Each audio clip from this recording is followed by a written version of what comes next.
So welcome back in another in our series about using the flight simulator for real-world training and how to get the most from it.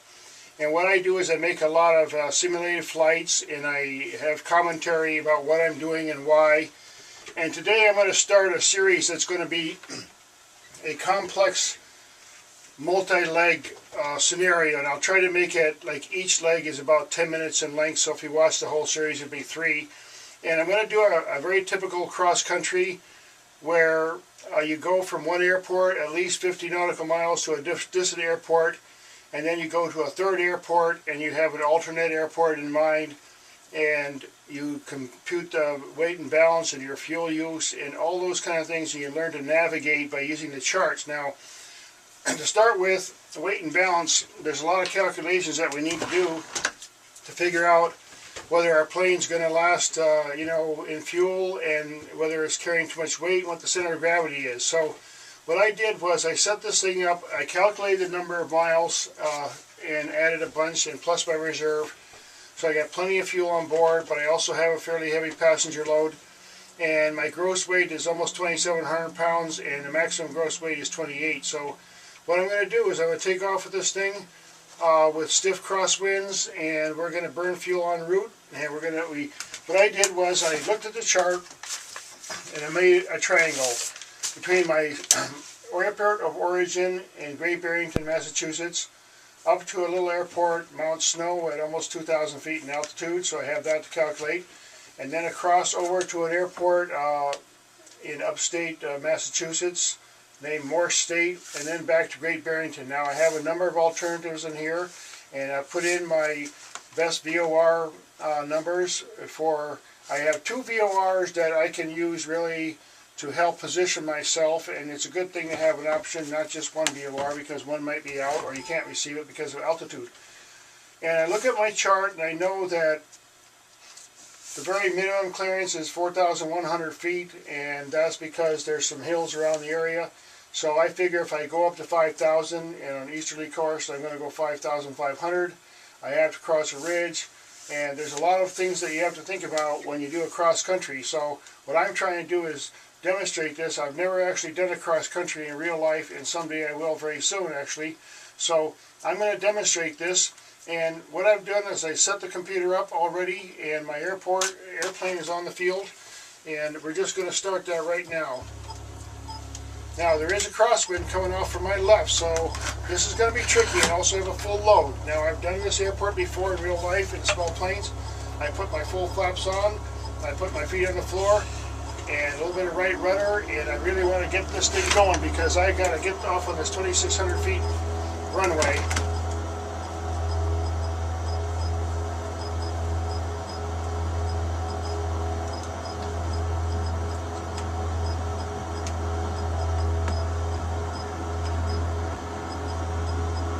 Getting the float. Okay, it's heavy. I retract my gear. Now this is a airplane that has gear, so I demonstrate that. Now I just got a heavy load. I'm going to keep my climb. I got 70 knots. Don't want to go much steeper. And I know I'm going to be heading out. I'm taking off on runway 29, so I have gone to the north of runway. I'm now at 2300. Okay, now I'm going to slowly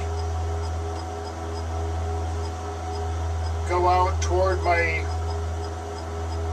setup heading. My magnetic heading is going to be 030, and that'll take me directly to my airport. Now I have a VOR set in here that's off to my right, and at a 20-degree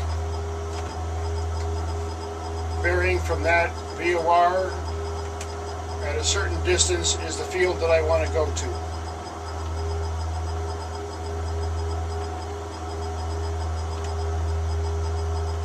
Okay, so I'm getting a decent climb now. I'm stabilized. This is a heavy airplane this morning. I'm going to continue my rollout, my gentle climb. I got 2,000 feet. I got 90 knots. I'm doing pretty good. Okay, I'm rolling out of my 030. Actually, I rolled out a bit late. I want to get my altitude because I'm going over a hill in the distance here, and I want to really get up to at least 4,000 feet. But I'm just going to do a steady climb. I have time, and I have valleys below. So now what I want to do, I do have a autopilot in this plane. So as I get blown about by the crosswinds, right now I'm actually picking up a tailwind. So my ground speed is 92, 95 knots. And I'm going to set my autopilot to help myself. I'm going to set my altimeter for 5,500 feet. And I'm going to put my autopilot on, and I've already preset my heading for 030. So I lock that in, and I'm also locking in my altitude with a climb rate of 700 feet per minute.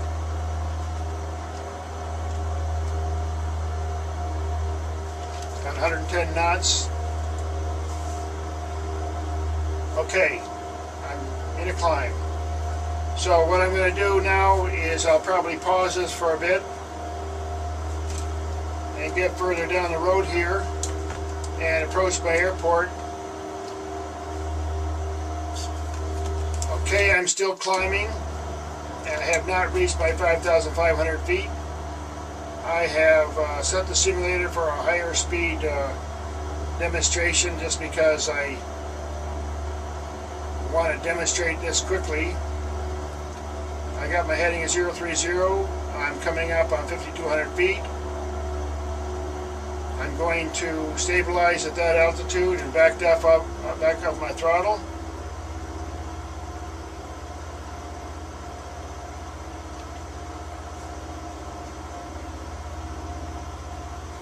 And I'm going to check my GPS, which is off to my right here, because you want to take advantage of every single navigation aid that you have, including an NDB, which is, I have a setting that is en route at a setting of 370, and we have just passed that now. Well, it's off to our right. So, okay, now I'm a little bit further along here in my journey, and I've had to adjust my heading a little bit. And I'm going to check my position here.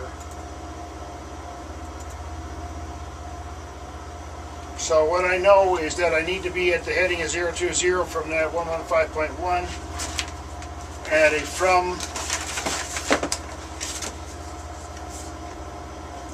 at 44 miles. So I'm at 21.5. So I have about 20 nautical miles to go, I know. Now the advantage of these beacons is that I know that if I adjust this a little bit while I'm traveling here, and I'll see what radian am I on at the moment. I'm actually, let's see here, I'm at about the 330 degree radian, so I know that I have to go quite a bit further.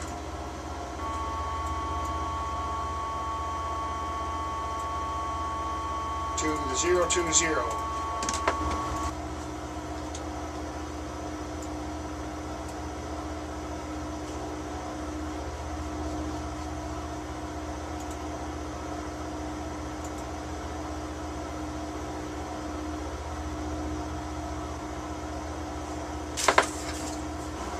Now I'm back and I'm getting closer to my destination. I know I have to go to 44 miles from 040 radio, 020 radio from the VOR that I've selected, and I now know that there is a NDB on the field at my destination.